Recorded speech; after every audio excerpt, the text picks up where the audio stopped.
اقبال نے لکھا ہے، یہ غازی یہ تیرے پراسرار بندے، جنہیں تو نے بخشا ہے ذوق خدائی، دو نیم ان کی ٹھوکر سے صحرا و دریا، سمٹ کر پہاڑ ان کی ہے بس سرائی۔ شہادت ہے مطلوب و مقصود مومن، نہ مال غنیمت نہ کشور کشائی۔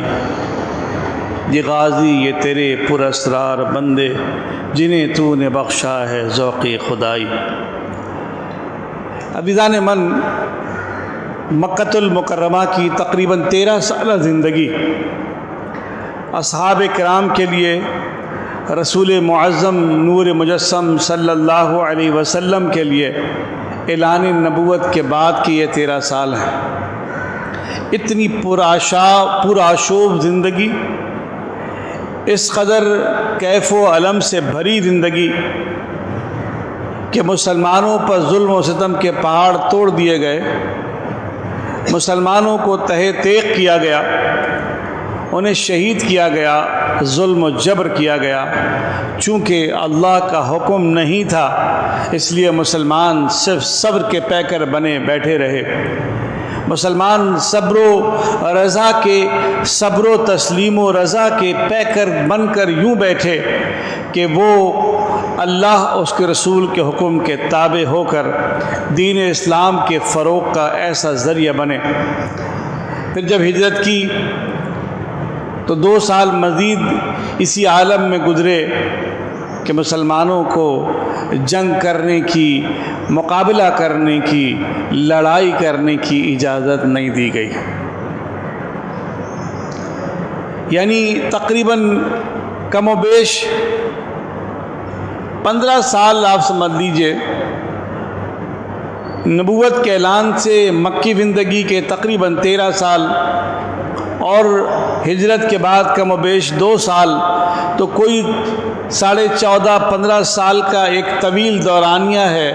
کہ جس میں مسلمانوں کو رب العالمین نے اور اس کے محبوب کریم نے صلی اللہ علیہ وسلم کسی طور مقابلہ کرنے کی اجازت نہیں دی، حالانکہ اجازت ملنے کی دیر تھی۔ تو دنیا نے دیکھا کہ وہ لوگ جو 13 سے 15 سال تک ظلم و جبر برداشت کرتے رہے اور مارنے والوں کو جواب نہیں دیا، لیکن جب انہیں اجازت مل گئی تو پھر انہوں نے میدان کارزار میں اپنے وہ جوہر دکھائے کہ دنیا عش عش کر اٹھتی ہے۔ تو یہ میرے لیے، آپ کے لیے بھی مکی زندگی کا صبر و رضا کا پیکر بننا ایک ایسا ہتھیار ہے کہ آپ کو بھی جب ایسی مشکلات ہوں تو بزدلی سے نہیں کہتے بلکہ صبر کہتے ہیں، اور مسلمانوں نے صبر کر کے دکھایا۔ جب ہجرت کی تو آپ حیران ہوں گے کہ کافروں نے جو ظلم و جبر روا رکھا وہ تو اپنی جگہ، لیکن وہ اتنے بدبخت اور بدقماش ہو گئے کہ ان کا مسلمانوں کا ہجرت کرنا بھی انہیں برداشت نہ ہوا۔ یہاں تک کہ جب سرکار نے ہجرت فرمائی، وہ ایک الگ پوری داستان ہے، ایک الگ قصہ ہے، ایک الگ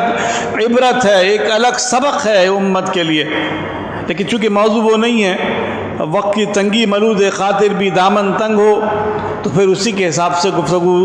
چھیڑی اور سمیٹی جاتی ہے۔ تو اللہ کے رسول صلی اللہ علیہ وسلم جب ہجرت فرما کر مدینہ منورہ تشریف لے گئے تو ان کافروں نے، مشرکین مکہ نے، منافقین کے سردار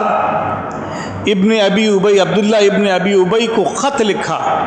اور خط لکھ کر کہا کہ یہ ہمارے یہاں سے کہ لوگ آپ کے پاس آ کر پناہ گزین ہو گئے، اگر آپ نے ان کو نکالا نہیں باہر تو آپ تیار ہو جائیے جو ہم آپ کے ساتھ کریں گے۔ ان کافروں نے اس عبداللہ ابن ابی ابی کو، اس منافق کے سردار کو دھمکی دی۔ اس نے کچھ دلوں کے اندر خرش تو پہلے سے موجود تھی، کیونکہ سرکار کی آمد سے قبل وہ اوس و خزرج کا سردار بننے والا تھا، اور سرکار کی آمد سے اس کا وہ خواب تشنے تکمیل تک نہ پہنچا، چکنا چور ہو گیا، اور یوں وہ دل کے اندر غصہ اور کینہ اور جو ہے جلن کو لے کر بیٹھا ہوا۔ اب جلتی پر تیل کا کام یہ کہ کفار مکہ کا خط اس کو پہنچ گیا، مطالبہ پہنچ گیا۔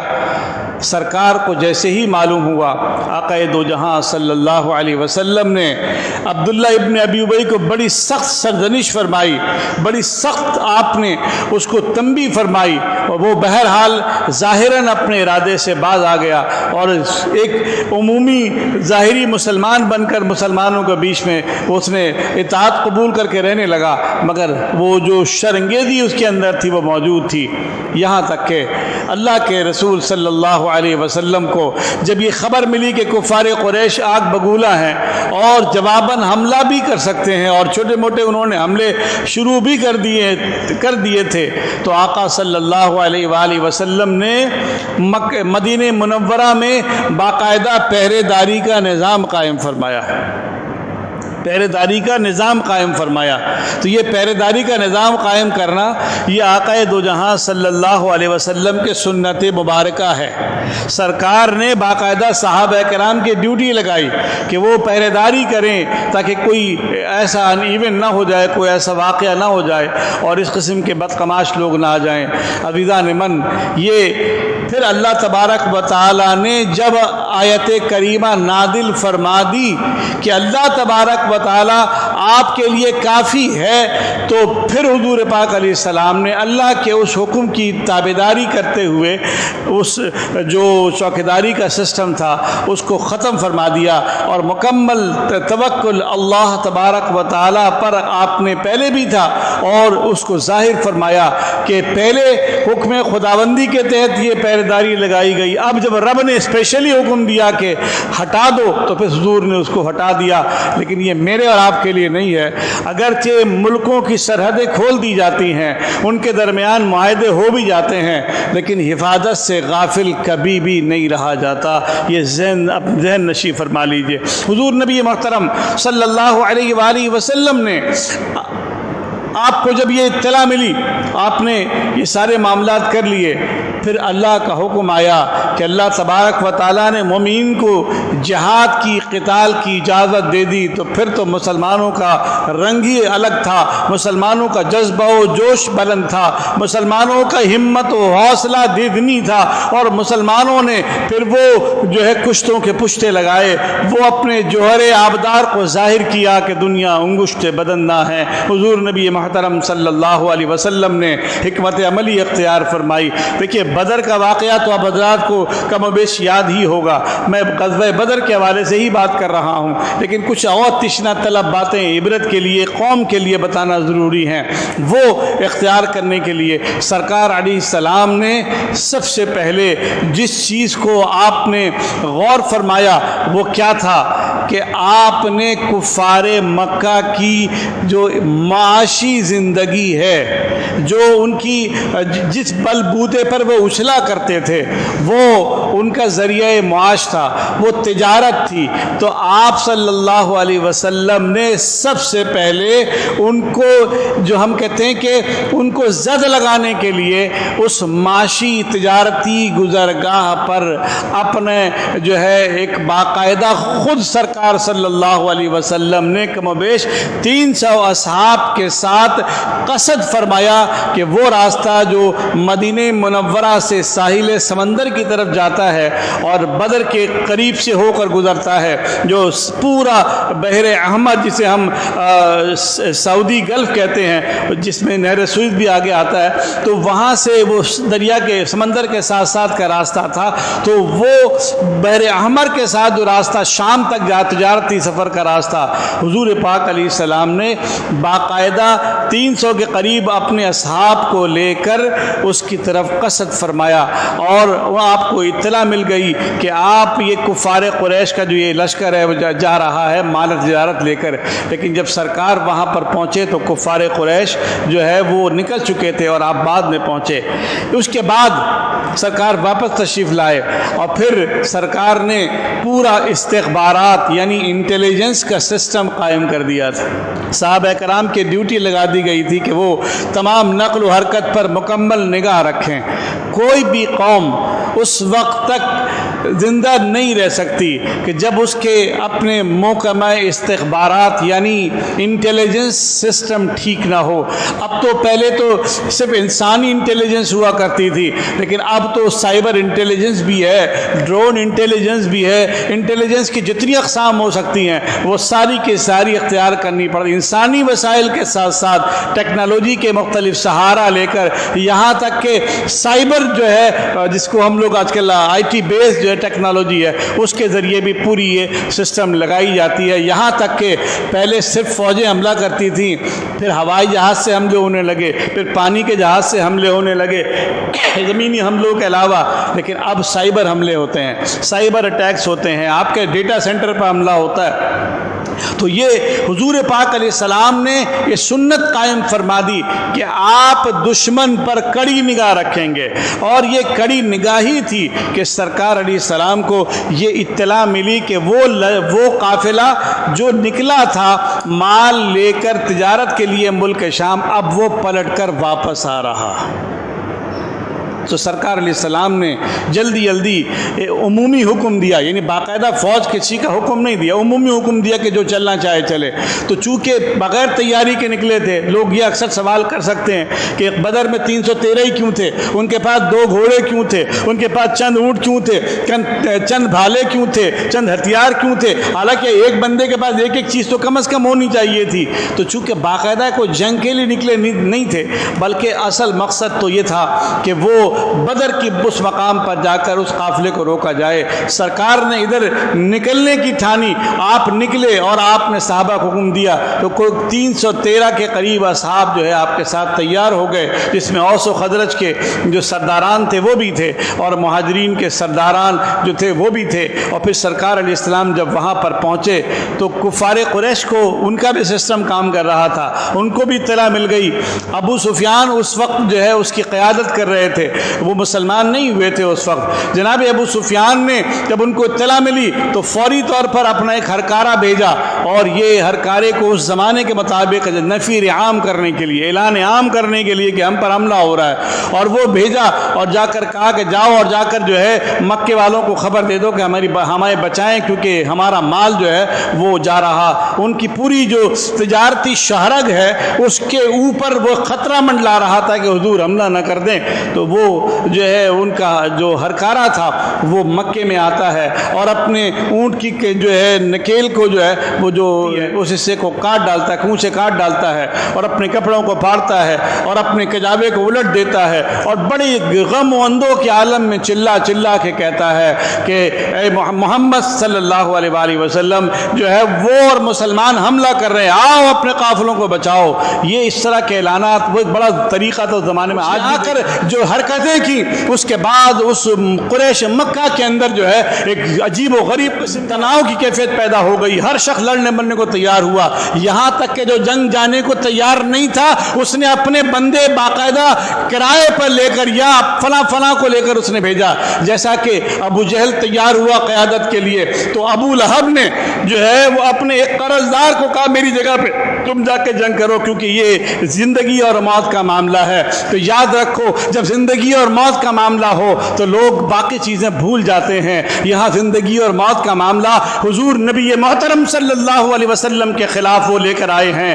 اور آقا دو جہاں کے جانثاران اللہ اس کے رسول پر مر مٹنے کے جذبے سے آئے ہیں۔ اب آپ فرق دیکھ لیجئے، فرق صاف ظاہر ہے، اتنا ظاہر ہے کہ یہاں کفار مکہ تیار ہوتے ہوتے ہیں اور ادھر سرکار 313 صاحب کے ساتھ بدر کے میدان میں پہنچ جاتے ہیں۔ جب سرکار وہاں تشریف لے جاتے ہیں، ابو سفیان کو اندازہ ہو جاتا ہے کہ کچھ نہ کچھ ہوگا، تو اس نے اپنے آپ کو پرے کیا اور دور کیا اور ایک ایسا دوسرا راستہ اختیار کر کے نکل پڑا، اور پھر اس نے پیغام بھجوایا کہ اب جانے کی نکلنے کی ضرورت نہیں ہے کفار قریش، ہم بس نکل آئے ہیں، آرام سے مکے پہنچنے والے ہیں، لہذا اب تمہیں جانے کی ضرورت نہیں ہے۔ مگر ابو جہل اپنے تکبر میں، غرور میں، نخوت میں ایسا ڈوبا ہوا کہ جس نے یہ نعرہ لگا دیا کہ اب تو جانا ہی جانا ہے، اب بدر ہم جائیں گے اور اس مقام پر جا کر مسلمانوں کو سے لڑیں گے، ہم مسلمانوں پر معاذ اللہ ان کو تباہ و برباد کر دیں گے، اور اگر وہ نہ بھی ملے تو ہم پھر گلچھڑے تو ضرور آئیں گے، ہم وہاں شرابیں پیئیں گے، ہم وہاں کبابیں کھائیں گے، ہم رنگ للیاں منائیں گے، ہم ناچ گانے کریں گے۔ میں یس کر رہا ہوں کہ حضرت جناب رسول اللہ صلی اللہ علیہ وآلہ وسلم کو جب اطلاع ملی کہ وہ کفار کا جو لشکر ہے وہ آ رہا ہے، اور جو قافلے جو تھے مال سامان تجارت لے کر، جو تجارت کا مال لے کر وہ تو پلٹ کر چھپ چھپا کر بھاگ گیا، تو سرکار نے اپنے صحابہ سے باقاعدہ ایک، ہم اسے کہتے ہیں فوجی شورا بلوائی، انعقاد کیا، اور اس کے بعد سرکار علیہ الصلوۃ والتسلیم نے صحابہ کرام سے رائے لی کہ کیا کرنا ہے۔ اب بتاؤ کہ اللہ نے دو چیزوں کا ہم سے وعدہ کیا، یا تو مال اللہ ہمیں دے گا، یعنی جو وہ لے کر جا رہے ہیں مال غنیمت، یا پھر اللہ تعالیٰ ہمیں فتح عطا فرمائے گا، کوئی ایک چیز ہمیں ملنی ہے۔ تو تم بتاؤ، جب سرکار فرما دیں تو میرے آقا کے ابروئے ناز کے اشارے پر یہاں گردنیں کٹنے والوں کی تو قطار در قطاریں ہوتی ہیں۔ اعلیٰ حضرت تو یہ بھی فرماتے ہیں کہ وہاں تو سرکار کو سرکار کے سامنے ابروئے ناز کے اشارے پر گردنیں کٹواتے ہیں، مگر قیامت تک ایسے مردان عرب ہیں کہ جو سرکار کے نام پر اپنی گردنیں کٹواتے ہیں۔ اگر ہم دور نہ جائیں تو بہت قریب میں آپ کو غازی عامر چیمہ شہید نظر آئے گا، غازی ملک ممتاز حسین قادری نظر آئے گا۔ یہ اس پاکستان کی یہ چند سال پیشتر کی باتیں ہیں، یہ وہ ہیں جو سر کٹاتے ہیں تیرے نام پر مردان عرب، یہ مردان عرب ہیں جو رسول اللہ کے نام پر اپنی سر کو کٹاتے ہیں۔ عزیزان من، اب کفار قریش نے یہ طے تو کر لیا تھا کہ ہم جائیں گے حملہ کرنے، اور حضور نے مجلس مشاورت منعقد کی اور فرمایا کہ اللہ نے ہم سے دو میں سے ایک کا وعدہ کیا، اب بتاؤ کیا کرنا ہے۔ صدیق اکبر کھڑے ہوتے ہیں، فاروق اعظم کھڑے ہوتے ہیں، امیر حمزہ اور دیگر اصحاب کھڑے ہو کر بار بار تقریریں کرتے ہیں اور بتاتے ہیں کہ یا رسول اللہ، یا رسول اللہ، ہم آپ پر اپنی جانیں قربان کرنے کو تیار ہیں، ہم جینے مرنے کو آپ کے ساتھ تیار ہیں، جو حکم ہوگا ہم تابعدار ہیں۔ عزیزان من، یہ بات تو ہوئی رہی، سرکار نے پھر فرمایا مجھے مشورہ دو۔ جب دو تین مرتبہ یہ بات ہوئی تو انصار کے سردار جناب سعد رضی اللہ عنہ کھڑے ہوئے کہ یا رسول اللہ، کیا آپ کا اشارہ ہماری طرف ہے؟ اے اللہ کے رسول، کیا آپ ہم سے مشورہ لے رہے ہیں؟ خدا کی قسم، آپ نے ہمیں گمراہی سے ہدایت دی، ہم بھٹکے ہوئے تھے، سیدھی راہ چلایا، ہمیں آپ نے توحید سے آشنا کروایا، آپ نے بت پرستی سے ہم کو رکوایا، آپ نے کفر دلالت سے نکال کر آپ نے ہمیں ہدایت و رہنمائی عطا فرمائی، ہم اپنا کیا، اپنی جان، مال، عزت، آبرو، ہر چیز آپ پر قربان کرنے کو تیار ہیں۔ اے اللہ کے رسول، اگر آپ کا اشارہ ہو تو ہم اب اس پہاڑ کے اوپر سے کود جائیں گے، آپ کا اشارہ ہو ہم دریا میں چلانگے لگا دیں گے، بلکہ یہ بھی کہا کہ اگر اشارہ ہو تو اپنی ہاتھ سے اپنی گردنیں کاٹ کر آپ کے حضور پیش کر دیں گے۔ جب سرکار نے انصار کے سردار کا یہ بیان سنا تو میرے آقا کے مبارک پیشانی پر بڑی زبردست جو ہے شکنی خوبصورت قسم کی جو ہے وہ لہریں نمودار ہو گئی، اور آپ کے مبارک ہونٹ تبسم ریز ہو گئے، خوشی آپ کے چہرے سے امٹتی پڑتی تھی۔ ایک امتی کے لیے اس سے بڑی خوشی اور کیا ہے کہ اس کی بات پر اس کا آقا راضی ہو جائے، اللہ کا رسول راضی ہو جائے، محمد رسول اللہ راضی ہو جائے، خاتم الانبیاء راضی ہو جائے، خاتم النبیین راضی ہو جائے، میرا آقا ملجأ و ماوا راضی ہو جائے۔ جب ایسا ہو گیا سرکار نے فرمایا تو آؤ، اگرچہ کہ تعداد میں ہم کم ہے، ہم میدان میں چلتے ہیں۔ پھر سرکار جب بدر پہنچے تو کفار پہلے پہنچ چکے تھے، انہوں نے پانی کے کنووں پر اور مضبوط جگہوں پہ قبضہ کر لیا۔ مسلمان پہنچے، 2 تلواریں، 2 گھوڑے، چند تلواریں، چند ہتھیار، چند بھالے، اور جناب اکثر پیدل اور کچھ اونٹ لے کر پہنچے، اور دشمن 1000 کم و بیش جو ہے دشمنوں کے ساتھ بالکل جو ہے ہتھیاروں سے لیس ہو کر موجودہ ہو گیا۔ اس نے کنووں پر قبضہ کر لیا، اس نے پختہ زمین اختیار کر لی۔ مسلمان پہنچے تو نرم دلدلی زمین ہے، پانی بھی نہیں ہے، کچھ سراسی مگیسی پھیلتی چلی گئی۔ جب پھیلی اللہ اللہ تو پھر مسلمانوں پر وہ کیفیت کیسی طاری ہوئی، ذرا دیکھیے۔ اللہ کریم نے 2 چیزیں وہاں ظاہر فرمائی ہیں۔ اس کو شاہنامہ اسلام میں حفیظ جالندری نے یوں کہا، یہ تشنہ لب جماعت جب یہاں پر رک گئی آ کر، دعا کی صحرا نے دونوں ہاتھ پھیلا کر، اے صحرا کو آتشناک چہرہ بخشنے والے، رخ خورشید کو کرنوں کا صحرا بخشنے والے، خبر کیا تھی کہ ایک دن ایسا آئے گا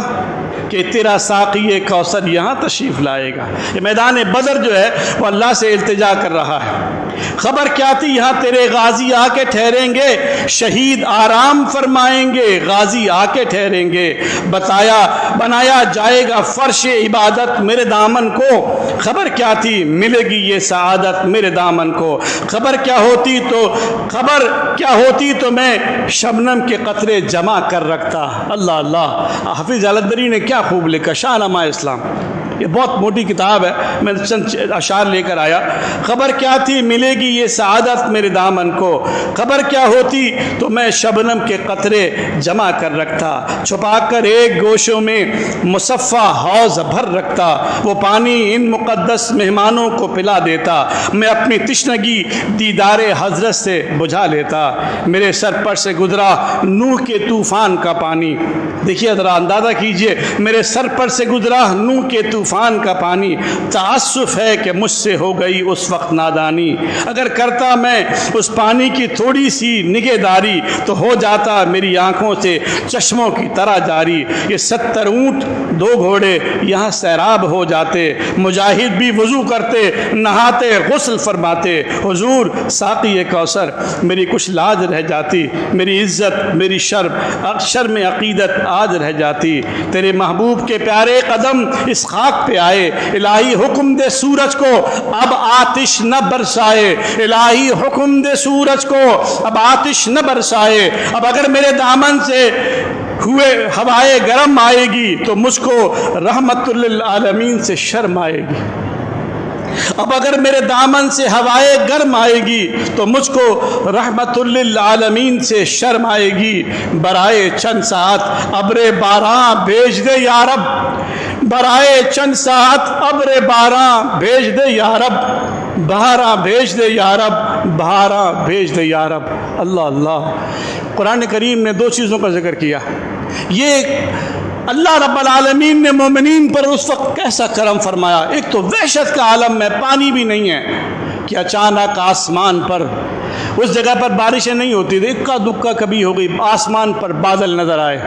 اور ان بادلوں میں پانی بھرا نظر آیا اور زبردست میہ برسی، ایسی زبردست بارش ہو گئی کہ مسلمانوں نے بڑے بڑے حوض بھر لیے، اور جو ان کا چشمہ تھا اس کے اندر کیچڑ بھر گئی، وہ سارے جو علاقے ان کے کافروں کے پاس تھے وہ دلدلی بن گئی، اور مسلمانوں کی جو زمین خشک تھی مٹی والی تھی وہ جناب عالی جم کر مضبوط ہو گئی۔ کافر حیران تھے کہ جن چشموں پہ ہم نے قبضہ کیا وہ تو ہمارے ہاتھ سے گئے، اور مسلمان جو خالی ہاتھ تھے وہ لبالب بھر گئے، یہ کیا کیفیت تھی؟ اللہ نے ان پر رحمت فرمائی، اور کفار کے اس کیفیت کو توڑنے کے لیے رب العالمین نے مسلمانوں کو میدان جنگ میں اونگ عطا فرما دی، نیند عطا فرمائی۔ یاد رکھیں کہ اگر نیند کہتے ہیں کہ نیند ٹوٹی جو ہے وہ کھاٹ پر بھی آ جاتی ہے، یعنی انسان اگر مجبور ہو نیند، لیکن میدان جنگ میں نیند نہیں آتی۔ لیکن یہ انعام تھا کہ اللہ رب العالمین نے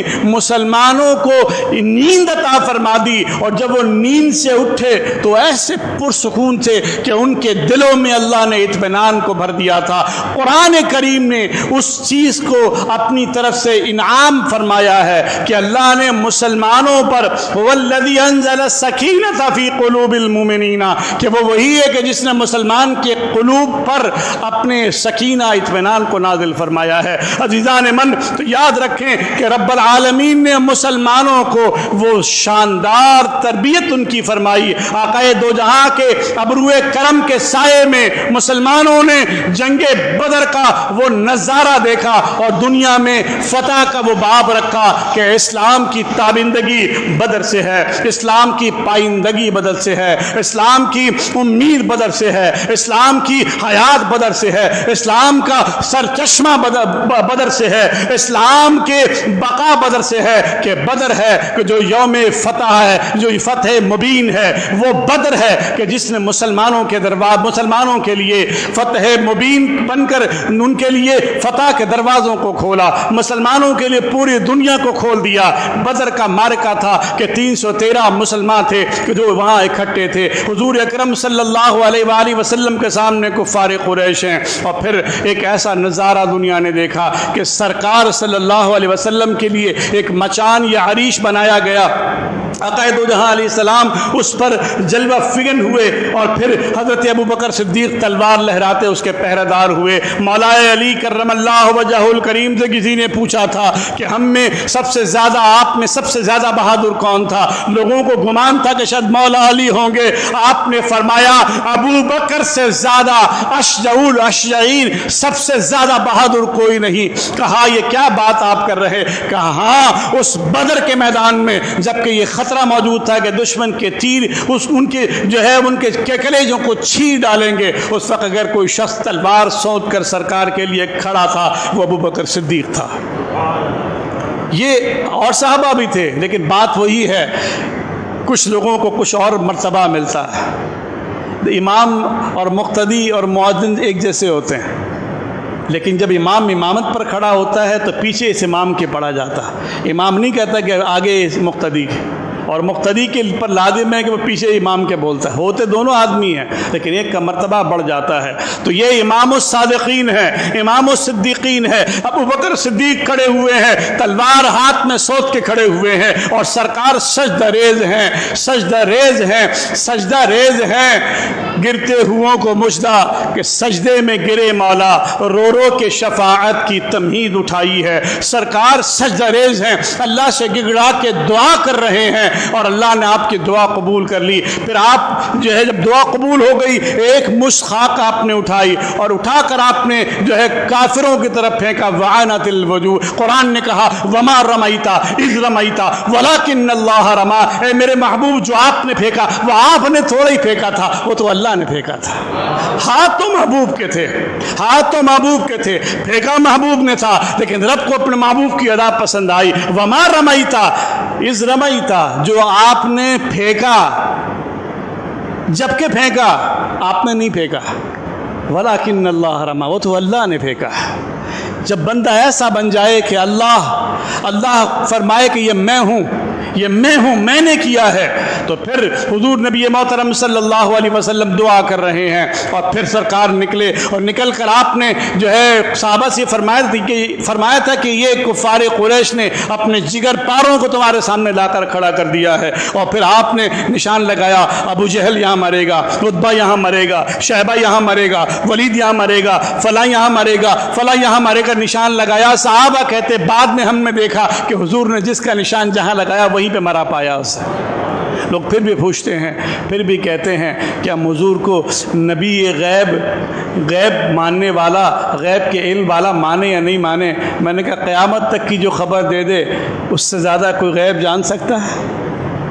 قیامت تک جو آج ہو رہا اس کی خبر سرکار نے دی تھی یا نہیں دی تھی؟ دی تھی نا۔ تو بغیر علم کے میں تقریر نہیں کر سکتا، بغیر علم کے آپ آگے نہیں بڑھ سکتے، بغیر علم کے ملک ترقی نہیں کر سکتا، تو بغیر علم کے مستقبل کے پیشن گوئی کیسے کی جا سکتی ہے؟ یاد رکھو، بس عقیدہ مسلمان کا ذہن نشی فرما لیجیے، عقیدہ مسلمان کا سن لیجیے کہ اللہ نے اپنے نبی کو غیب کا علم عطا فرمایا، حضور مطلعون علی الغیب ہیں، غیب پر اطلاع دی گئی جتنا اللہ نے چاہا، بس یہ ہمارا عقیدہ۔ اب کتنا دیا تو نہ میرا کام ہے دیکھنا نہ آپ کا کام ہے دیکھنا، تو جو دیا وہ اللہ نے دیا، تو جو دیا ہے وہ عطائی ہے، اور جو دینے والا وہ عطا کرنے والا، تو عطا کرنے والے کا علم کم نہیں ہوا اور دینے والے کا علم، جیسے میں اگر کوئی بات کرتا ہوں یا میرے اساتذہ نے مجھے علم دیا تو ان کا علم کم ہو گیا، یا میں اگر آپ کو بتا رہا ہوں تو آپ میرا علم کم ہو جائے گا۔ اللہ نے دیا تو اللہ کی ذاتی ہے، نبی کو دیا عطائی ہے۔ تو مسلمان کا عقیدہ یہ ہے کہ جو اللہ نے اپنے رسول کو غیب کا علم عطا فرمایا، جتنا عطا فرمایا ہم اس پر ایمان لاتے ہیں، بس۔ اب کتنا یہ ہماری بحث کا کام نہیں ہے، لیکن قرآن نے دوسری جگہ خود فرمایا وَعَلَّمَكَ مَا لَمْ تَكُنْ تَعْلَمْ، میرے محبوب جو تم نہیں جانتے تھے وہ سب ہم نے تم کو عطا فرما دیا، جو نہیں جانتے تھے دے دیا۔ جیسے میں ویسے یہ موضوع تو نہیں، اتفاقاً آ گئی بات سر راہ جیسے برسبیل تذکرہ، کہ اگر کوئی شخص کھڑا ہو کر کہے کہ جناب میں جو ہے آج، جیسے میں کہتا ہوں کہ جناب میں تو جو ہے میٹرک کا طالب علم ہوں، میٹرک پڑھا ہوا، تو 6 سال کے بعد میں اگر کہوں کہ جناب میں نے ماسٹرز کر لیا، تو کوئی کھڑا ہو کر کہے گا کہ حضرت آپ فلاں تاریخ کو تو آپ نے یہ فرمایا تھا، ابھی آپ کہہ رہے میں یہ ہوں۔ تو ایسے ہی اللہ کریم نے گریجولی علم عطا فرمایا، فرمایا وَعَلَّمَكَ مَا لَمْ تَكُنْ تَعْلَمْ، میرے محبوب جو تم نہیں جانتے تھے وہ سب تم کو سکھا دیا۔ جب سکھایا تو حضور نے ایک ایک کے نام لکھ کے بتائے، نشان لگا لگا کے بتائے۔ اس کے بعد جب رن پڑتا ہے یک کے بعد دیگر، پہلے جو ہم کہتے ہیں کہ دو بدو لڑائی ہوتی ہے، وہ لڑائی میں 4 بڑے سرداران کو مسلمان ہلاک کر دیتے ہیں، جہنم رسید کر دیتے ہیں، اور پھر جو جنگ شروع ہوتی ہے تو وہ جنگ پھر ایسی جنگ ہوتی ہے کہ 313 ایک طرف ہیں اور اس کے مقابلے پر 1000 کم و بیش لشکر جرار موجود ہے۔ پھر اللہ تبارک و تعالی مومنین پر اپنی طرف سے فرشتوں کو، ملائکہ کو نازل فرماتا ہے، ملائکہ اترتے ہیں۔ قرآن کریم نے یہ ارشاد فرمایا کہ ہم نے پھر ملائکہ بھیجے۔ صحابہ کہتے تھے ہم گردنیں کٹتے دیکھتے تھے، کاٹنے والا نظر نہیں آتا تھا، تلواریں چلتے دیکھتے تھے، تلوار چلانے والا نظر نہیں آتا تھا۔ اور پھر دنیا نے دیکھا کہ 313 مسلمانوں نے کس طریقے سے 1000 سے زیادہ لشکر جرار کو، جس نے اپنی تمام تر توانائی کے ساتھ مسلمانوں کے خلاف جو ہے وہ سامنے آئے تھے، ان کو تہہ تیغ کر دیا، ان کے 14 بڑے سرداران ہلاک کر دیے، اور جناب علی 70 ان کے دیگر اور لوگ مارے گئے۔ مسلمانوں کا بھی کچھ نہ کچھ نقصان ہوا، اس میں بھی کچھ نقصان ہوا، لیکن مسلمانوں نے پھر ان کو گرفتار بھی کیا اور ان کو شکست فاش بھی ان کو دے دی، اور یہ بتا دیا کہ جب یہ شکست فاش ہوئی، اس میں ایک نقطہ میں آپ کے خدمت میں، وقت زیادہ ہو گیا، موضوع نامکمل ہی رہ گیا میرے حساب سے، لیکن ایک نقطہ بتا دوں کہ عتبہ لڑ رہا تھا، حکیم بن نظام نے عتبہ کو قائل کیا کہ تم جنگ رکواؤ، واپس چلتے ہیں۔ وہ راضی بھی ہو گیا، ابو جہل نے بدماشی کی، بہرحال جنگ ہو گئی۔ عتبہ کے 2 بیٹے اور پوتا اس کی طرف سے لڑ رہے تھے، اور عتبہ کا ایک بیٹا ابو حذیفہ حضور پاک کے جانثاروں میں شامل تھا۔ جب عتبہ کی لاش آئی تو سرکار نے عتبہ کے وہ بیٹے جو مسلمان تھے ان کے چہرے پہ تعصب دیکھا، تعصب، افسوس دیکھا، کہا کہ تمہیں شاید دکھ ہو رہا، افسوس ہو رہا ہے کہ تمہارے باپ کی لاش یہ ہے، کہ یا رسول اللہ مرنے کا مجھے کوئی غم نہیں ہے، میں تو اسی عقل مند آدمی سمجھتا تھا، میں سمجھتا تھا کہ یہ اتنا سوجھ بوجھ والا ہے کہ ضرور ایک دن اسلام قبول کر لے گا، مجھے افسوس یہ ہے کہ یہ سوجھ بوجھ والا ہو کر بھی اسلام قبول نہ کر سکا۔ یہ زمانے جاہلیت کی وہ خوب اس کے اندر ایسی بچ گئی کہ عتبہ جیسا شخص جو بڑا عقل مند سمجھا جاتا تھا، وہ اور ایک طرف راضی بھی ہو چکا تھا۔ حکیم بن حزام وہ تو بعد میں مسلمان ہو گئے کہ جی میں یہ جنگ نہیں کروں گا اور واپس چلیں گے، لیکن پھر وہ زمانے جاہلیت کی خوبو جو ہے وہ دوبارہ رنگ چڑھ کے آیا اور جنگ میں آیا۔ عتبہ بھی گیا، شیبہ بھی گیا، ولید بھی گیا، اور جناب علی اس کے جو ہے ایک اور بیٹے جو ہیں، بیٹا جو تھا وہ بھی گیا، عتبہ، شیبہ، ولید، یہ تینوں چاروں جو ہے یہ سارے ہلاک کر دیے گئے۔ مسلمانوں کو فتح ہوئی۔ اللہ تبارک و تعالیٰ نے اس کو یوم الفرقان کہا کہ حق و باطل کے درمیان یہ فرق ہے۔ تو بدر کا مارکہ